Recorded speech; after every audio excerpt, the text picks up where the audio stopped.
Forgive us, replay viewers, if I butchered the spelling of his last name. I know I say it wrong too all the time. We get to go be in the same room as George freaking Takei, man!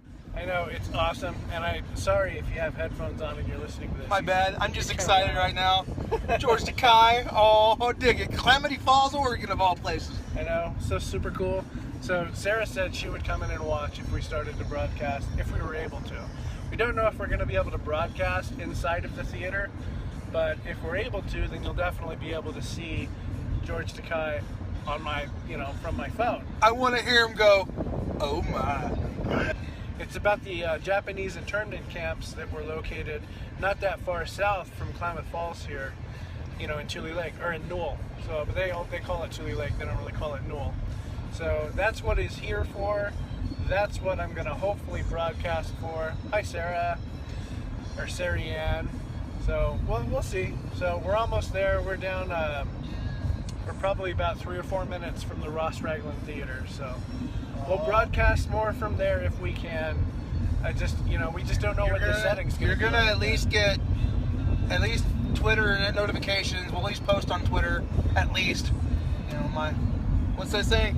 Hey, tell him what? I didn't see it, man. Did it disappear? I said tell him, and it went poof. Tell me what? Tell me more, tell me more. Here, this time he'll see it. Right? Yeah, I can see it. Leo's driving, by the way. Oh, Baby Booey. Baba Booey? Baba Booey. Baba Booey, Baba Booey, let me go, let me go! Oh, that's... Are you excited? No. Not at all. I had 2 s'mores before I got in the car. S'mores? S'mores. No, I had them as a Kool-Aid. Nerds, yes, we are nerds. For shizzle, my nizzle. Who called us nerds? Zip it, zip it. Oh, no, you didn't. So we're almost there. Like I said, yeah, we're nerds because we're going to a thing to see George Takei. And it's not George freaking Takei! Is it Takei or is it Takei? Tequila? I need to figure that out. He's I love watching the original series where he's like sword fighting. It's amazing. It's good stuff. I like that. You're not have to watch the original series. And every time you look at him with the memes, like Kirk. Like there's one that's like, Ahura goes, he's a good kisser. And he goes, yes, Captain Kirk's a good kisser. He's like, yes, he is. Yes, he is. Jesus. Not Kai like pie. Takei? Takei like gay? Takei! I told you you can't answer! I have a red face. Holy crap. Damn, you're loud. That's what she said. All right, here, flip the camera. No, flip it like this. And now it's rear facing camera. It's not Takei. George Takei. Ah! Right. Got it. What does it say? Pacific Monarch. Oh, look, this part here. Right? Dude, there's like hardly anybody here, dude. That's because they don't know what they're missing out, man. All right. Hey, we got another joiner, man. We're getting popular up in this. Give me 1 sec. Phone's on the charger. Get us to the charger now. To the charger. This is the Ross Ragland Theater. There's a bus parked out front. Gotta lock the car. Oh, yeah. Okay. What do we do? Pick up tickets at the entrance? Yep, I'm not gonna go to will call. Will call? I don't even know what that means. See, it pays to be a promoter. You know how to get stuff done. Yeah, because I'm like, what does this mean? Will call? It's a bus. Hey, there's some police over there too. We're gonna jaywalk in front of the cops, man. We do it all the time.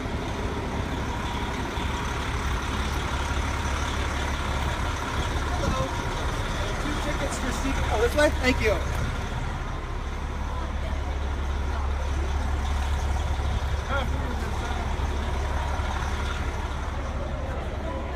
It doesn't say him on it. Hello. Hi. Both of us here? Upstairs in the middle section. Okay. Thank you. Hey Steve, how you doing, man? All right, man. Good to see you. That's the sound guy from Ross Ragland. The sound guy? Yep.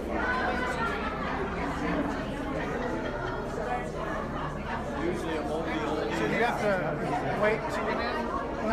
Is it too early to go up? Or? Okay. Just leave that until 7. Okay, sounds good. Hang on. Alright, so they're opening the doors up at 7. Ticket, sir. right, I'm gonna end this and start.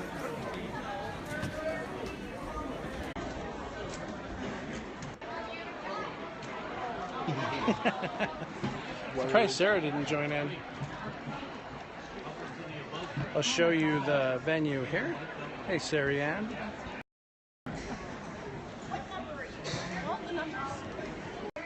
We're at the very top with the wall behind us. That's Cliff from Fred Meyer. It's just like a normal concert. You can like move once it starts.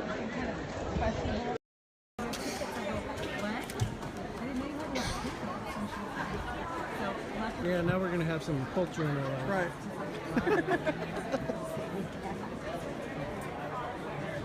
This is more of a test, just to see what the lighting and everything looks like. Yes, culture. So I think we're gonna end this and start a new one once it actually starts, so I don't burn up all of my data. But we've got a decent seat, kind of basically right in the middle of the theater, but it just as tall, up high as you can get. Right here, there we go.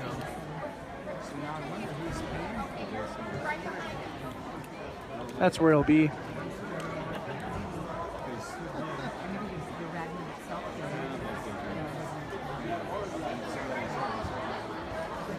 All right, we'll be back.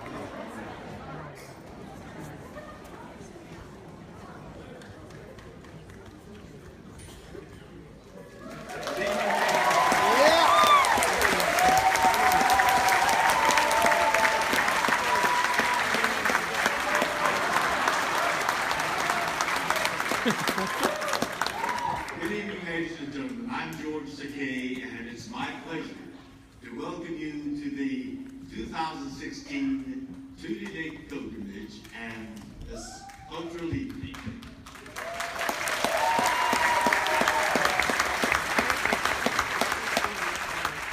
This pilgrimage began yesterday morning with an authentic, genuine high. About 250 of us climbed to the top of Castle Rock. 250 of us. And in that group was a 96-year-old man with his daughter guiding him, climbing out, huffing and puffing with us. And we also had an 89-year-old lady, teeny tiny sweet lady, with her two handsome, tall grandsons guiding her. And we made it to the top. It was a sensational feeling. I remember as a very young boy looking up at Castle Rock from behind barbed wire fences and thinking, what a powerful, fantastic looking rock outcropping. And I wondered about the stories I had heard. The people that lived there before we got here told us that young people climbed up that rocky peak, and it was to me an amazing thing. But once we got here from the Arkansas camp, we couldn't get out from behind the barbed wire fences to do that climbing.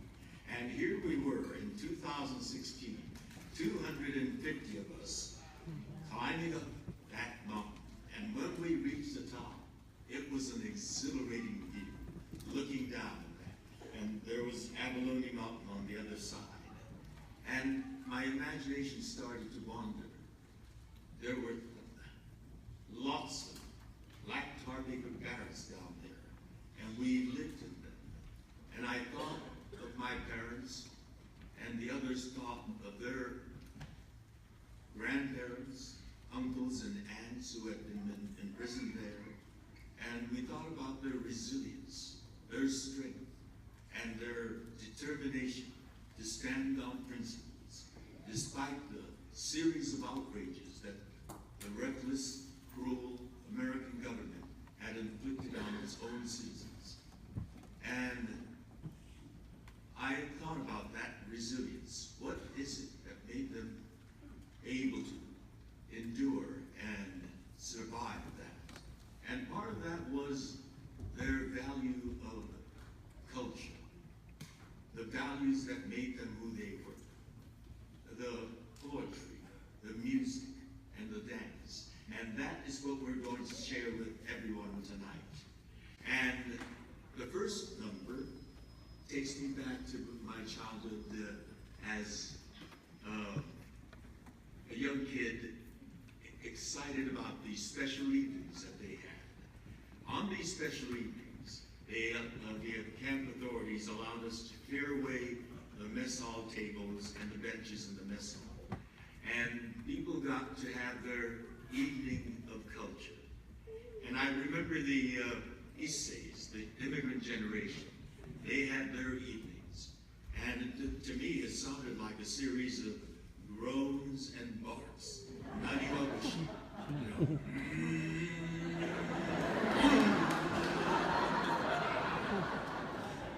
And then they also had more rhythmic numbers that usually the women sang, popular Japanese songs, accompanied by a Japanese banjo called the shamisen.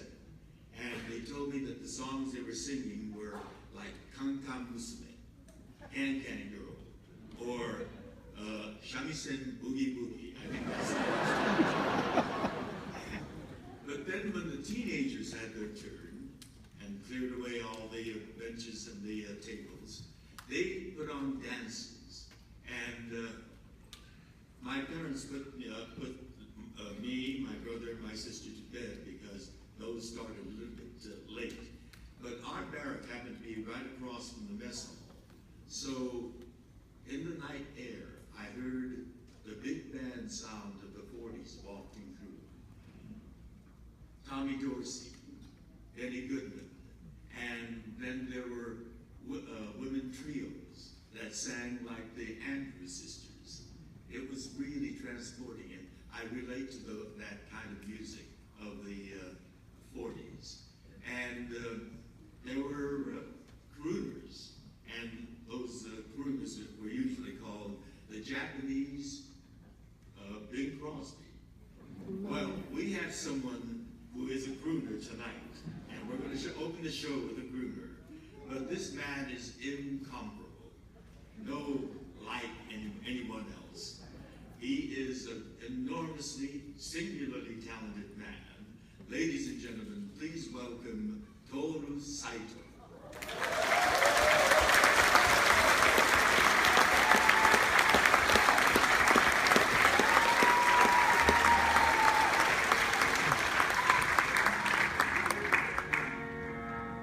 My mic on? Thank you.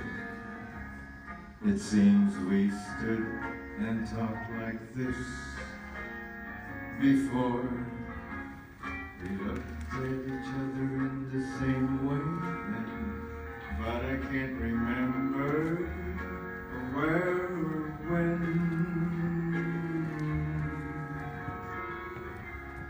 The clothes you were wearing are the clothes you wore.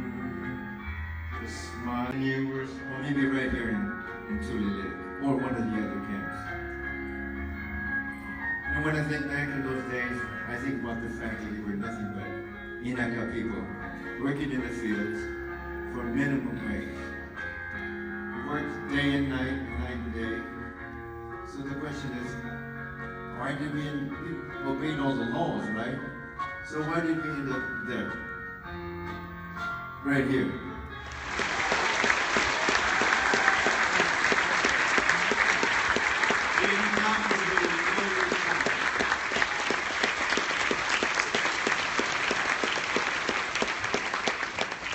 In keeping with the camp tradition, last night after dinner we had an open mic in the lounge area. And there was one family group that wowed everybody there. They were sensational, singing a song titled 1,000 Cranes. And so we've asked them to join us tonight. So ladies and gentlemen, please welcome the Terraga family singing 1,000 Cranes.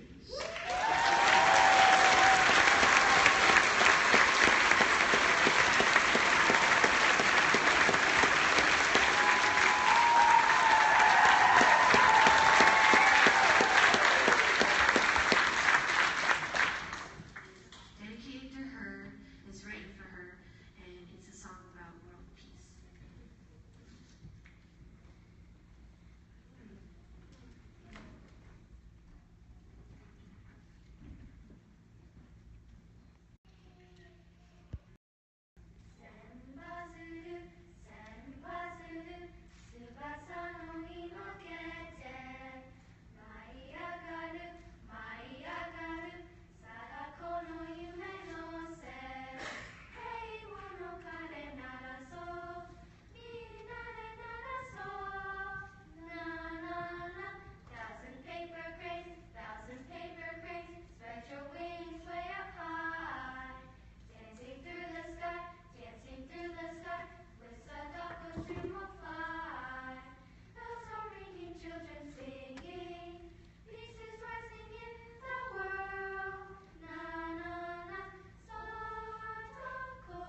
One night, we were just finishing supper. My parents, brother, sister, and I were still seated at the table in the kitchen when we heard our dog outside bark loudly and alarmingly. This was followed by an angry voice cursing the dog. Presently, there was a loud, thunderous knock on our back door. When Father opened the door, standing on the porch was a giant. By then, the five of us had gathered inside by the door, and the stranger pointed at each of us and said menacingly, "Goodbye, 5 Japs." Father went outside, and both men stepped down to the backyard. It was a ridiculous matchup. A giant Caucasian, mad as hell, facing Father, who was half his size. The giant swung first, wildly, that Father dodged easily.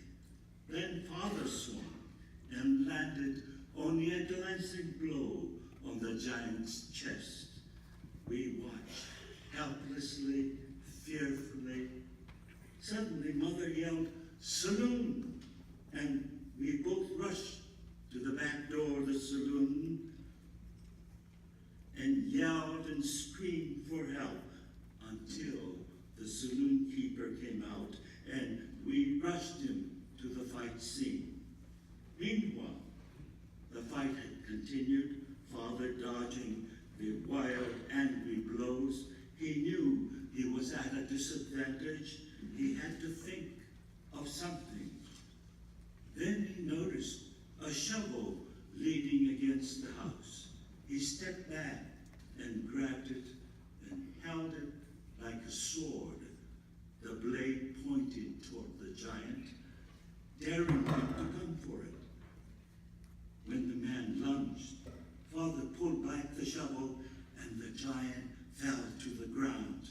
Quickly, Father put a chokehold on him and held it until the man began tapping him, actually begging him to be released from the hold. That's when Mother and I came with the saloon keeper, who immediately told Father to let him go. "You take him," Father said before releasing the dazed man. The saloon keeper helped the semi-conscious man get up, and both struggled their way back to the saloon. After we were safe inside the house, Father said to us, "It was a good thing you brought the saloon keeper when you did. I was about to drop him." This was shocking to hear, to realize how close to death we had been. And I was thankful that all of us were still alive. The 5 in our family, even the man who had been responsible for the terrible night. Sometimes I had wondered, what if Father had actually dropped the intruder? There would be one less bigot, to be sure. But what mayhem there would be in the town, and the consequences to Father and the family would be unimaginable. I quickly dropped this thought. I have also wondered what made the intruder come to your backyard, and what was he doing there after dark that he provoked the ire of Prince, our watchdog? And did Prince's barking fierce as it was, make the man so mad that he threatened to kill us all? I think there was more to the story. About a month before.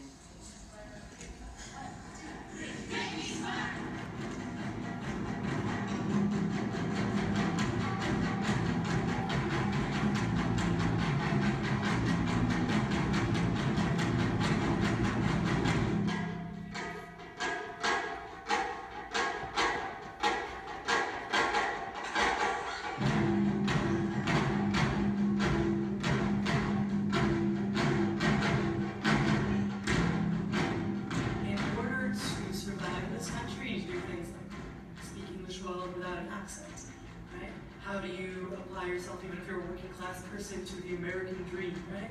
How do you not bring Indian food to the lunchroom when you're younger because it smells and it makes all your friends point and laugh, which is a true story, and I think it's the story of a lot of folks who fit in my narrative.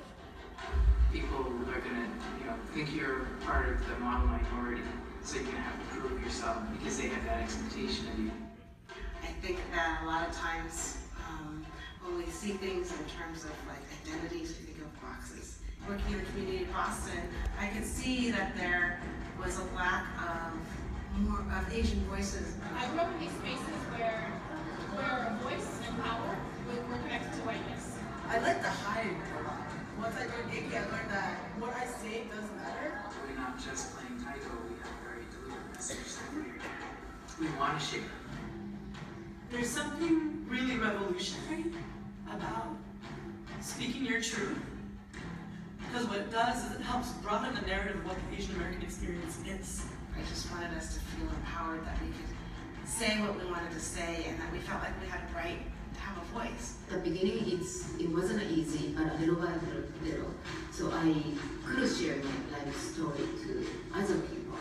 This was the whole purpose of emcee. It was a place for me to push myself and others to push themselves, to be visible. Who am I? What am I? I'm a proud Asian woman.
brothers who had faced bigotry and racism during World War II and made tremendous sacrifices to keep our families safe.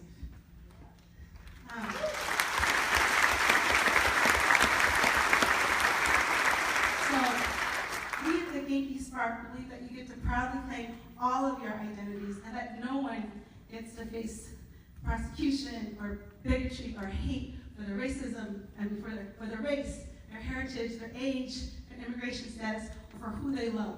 So if you can get behind that statement, I want to hear, oh my. Oh my. Wonderful. So I'm Chinese American, and as you saw in our trailer here, so without further ado, here is Stepping Stones. Stepping Stones!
Professor Lawson Inaba is a poet and an educator. He is Professor Emeritus in Creative Writing at Southern Oregon University. And Professor Inaba this afternoon had a workshop in poetry, and he is going to share with us all the product of that session. So ladies and gentlemen, Professor Lawson Inaba.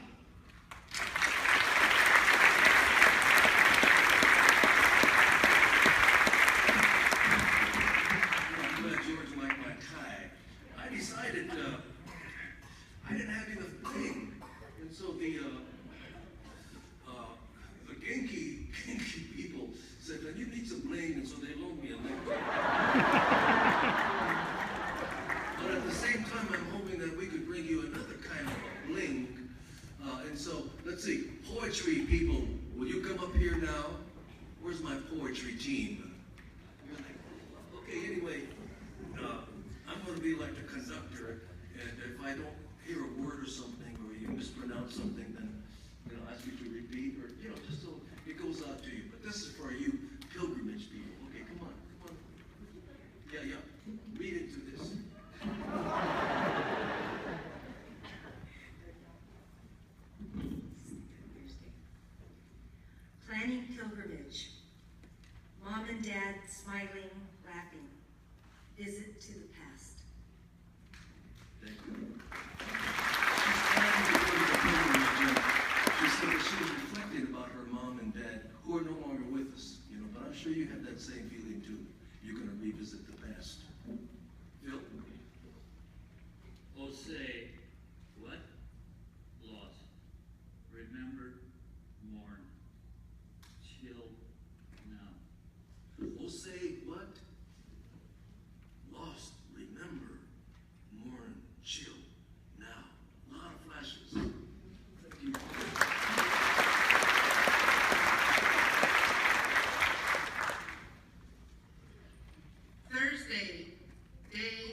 From everywhere we gather on this ground.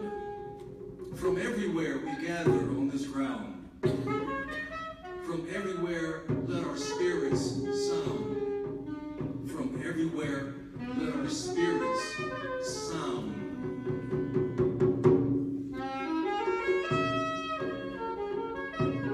Something grand, rain sacred, something grand, sand sacred, something grand, hands sacred, something grand, stand sacred, something grand, radiating, something grand, shaping, gracing, something grand, listen.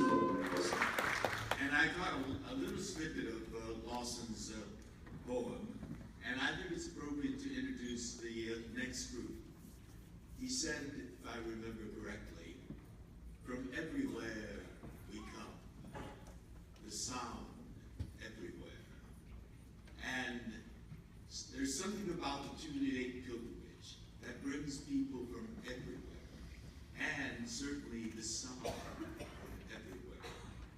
And particularly the sound of the title drum is quite prominent at this pilgrimage. We have, the next group we have is called Tule Lake Taiko. Tule Lake Taiko. These are people who come from all over, various different places, and they bring with them the sound of the taiko.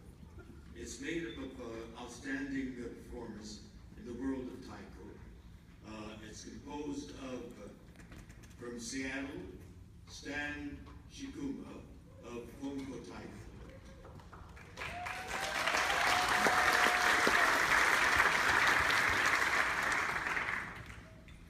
From Shasta, Russell Baba and Gene Mercer of Shasta Taiko.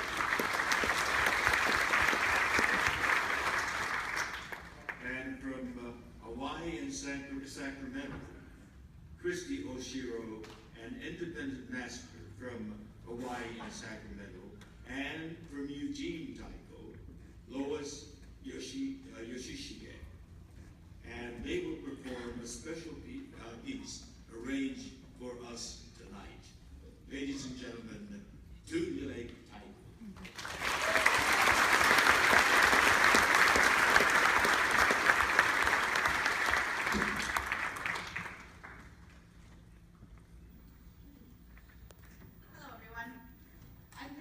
And I am pleased to introduce the Tule Lake Taiko program for this year's cultural program for the Tule Lake Pilgrimage.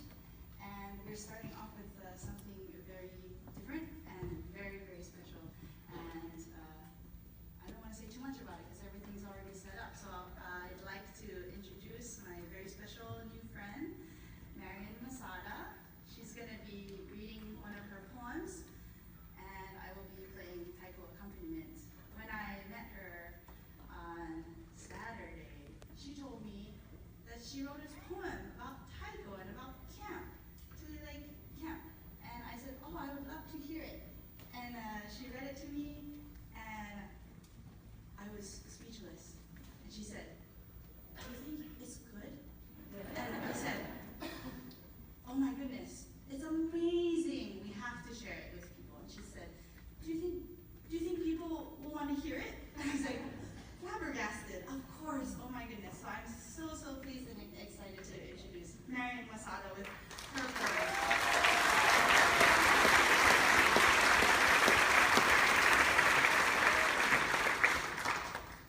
Before I begin, I want to dedicate my piece to the Tule Lake Pilgrimage Committee for the all-consuming job of meeting, organizing, working, working many, many hours of volunteer work for the past 21 years.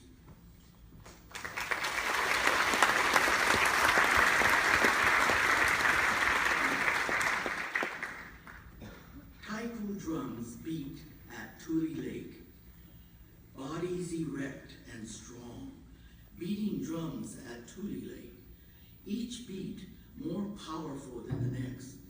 We Japanese Americans are feeling a sense of loss and shame, hearing the powerful beating of the drums urges us on to what you say. Hang in there. Be patient. There are stories to tell. There are stories to hear. On and on the drums beat. We suffered pain and shame in Tule Lake. The drums beat on. Patience and gaman will bring victory. The stories are powerful. They tell of great strength and courage. At Tule Lake, we learn to separate the crime done to us from the courage and power of the Issei, Nisei, and Kibe Nisei, of the brave young soldiers of the 442 and 100th, who gave their all, their lifeblood sacrifice to make life better for us, of the MIS who translated the enemy's messages and shortened World War II by 2 years, of the no-nos of conscience and draft resistors of conscience, who stood up in defiance of what our government was doing to us. They stood alone with no sympathy from their own people. What guts they all had.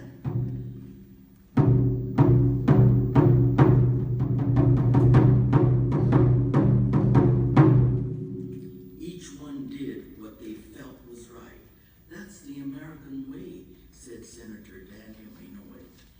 We now resolve to reach out and shake each other's hands with love and understanding. For the sake of the future generations to come, the drums must beat on.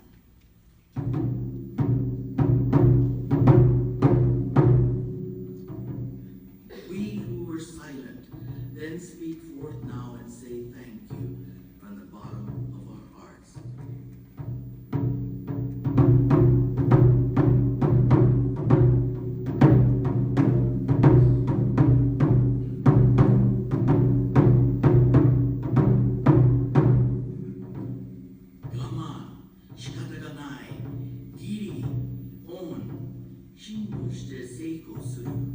We could only feel anger, frustration, powerlessness, yet the drums beat on and on.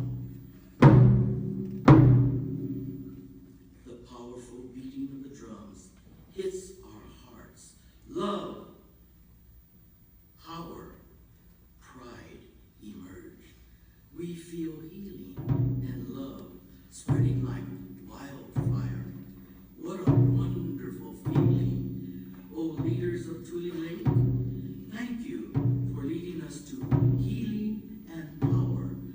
The message of the drums spoke to me. I am free at last.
way.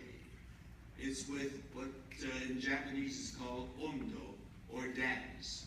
It's a tribute to our ancestors by dancing under the stars, or in this case, under the lights of the theater.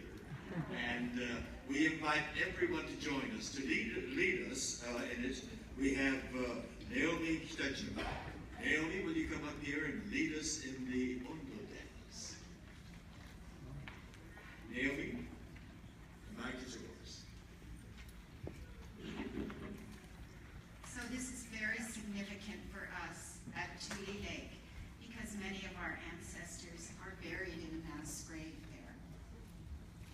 This, every year during the summer, at every Buddhist church, we celebrate with our ancestors under the stars. And when we dance, the last dance is Obon no Uta. And this is dedicated to our ancestors. We're asking all the Tule Lake people to come down with their uchiwas and dance. If you don't have an uchiwa, you can use your hands. It's so important to pay tribute to all the people who've come before you.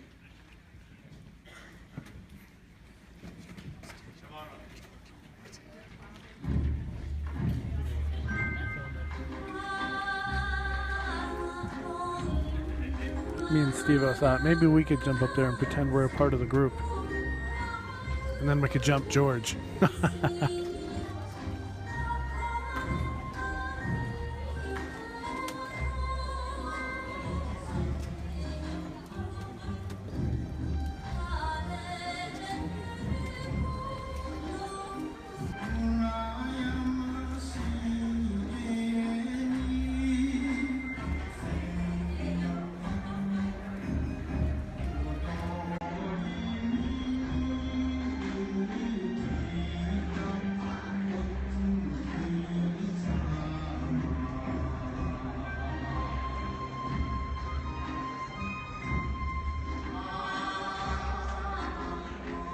Right?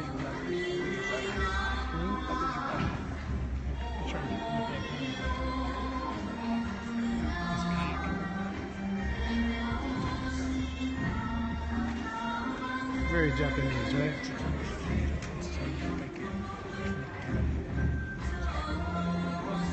You can.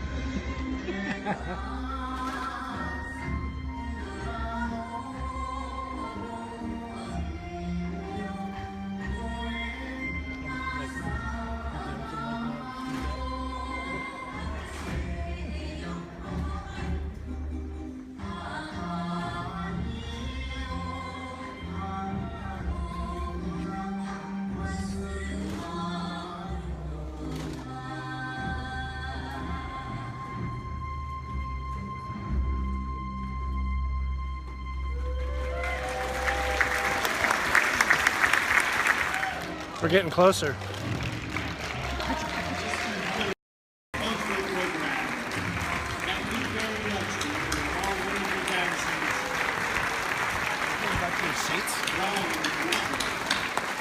I know, right? As the boat would say on Star Trek, may you all live long and prosper. Woohoo! Heck yeah!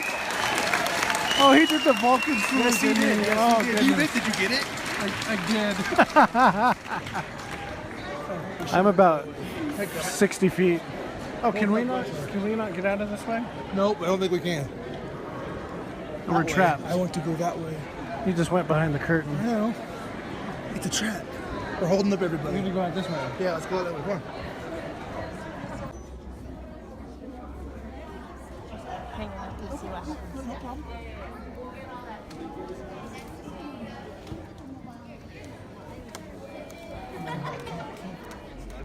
So he's right up there, That kind of.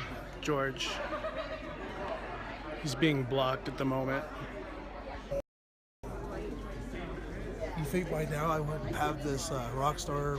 I'm like, by now I should be over it. And I'm just like, Really, this guy and William Shatner would be one of the few that would freak me out. Like, just freak me out. My group went off that way. Okay, we got it.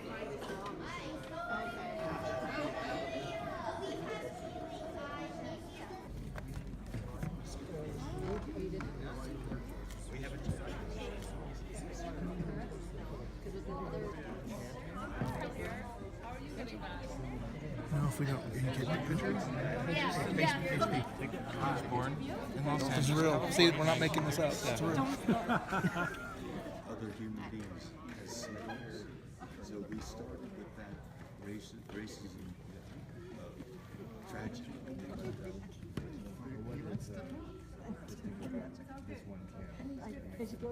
I was.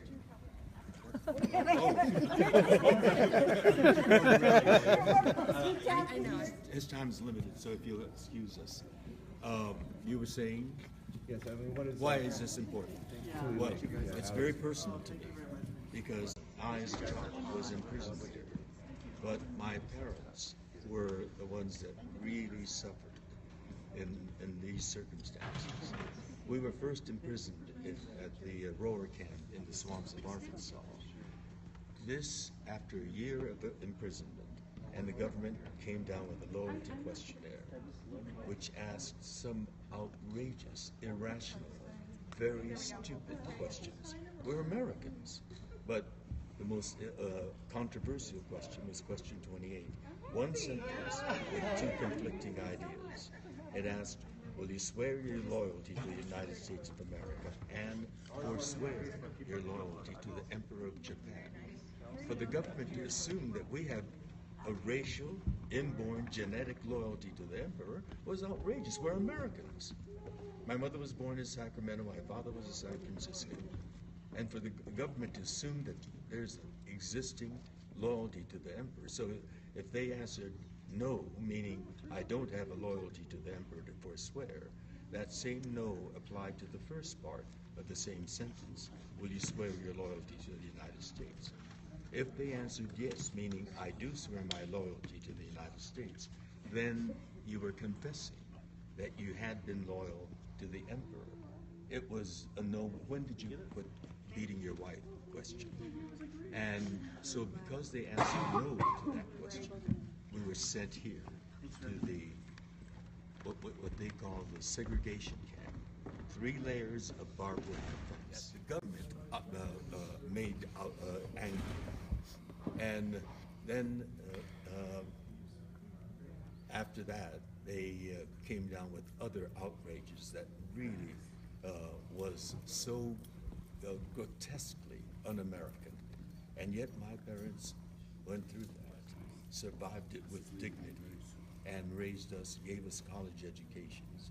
So I'm eternally grateful to my parents for their resilience and their stand on principles and their defiance in refusing to crumble under that kind of unjust, dictatorial government.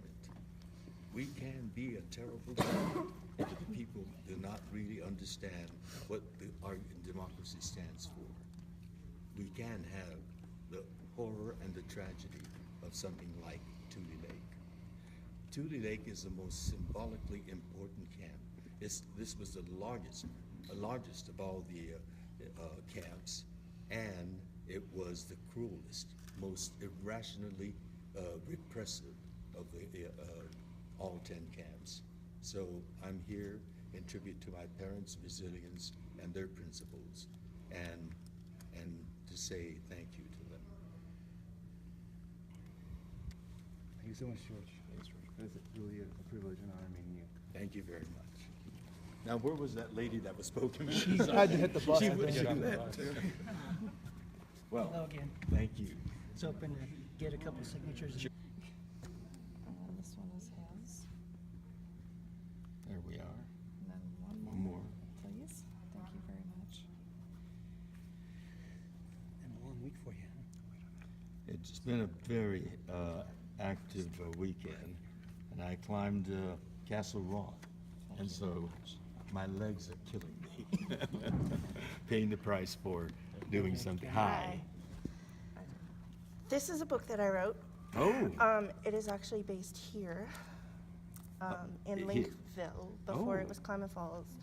And It's one a of the love biggest story. one of the biggest issues in the book is prejudice against, well, this particular character is the African American slaves. Oh, him. Yes. I see.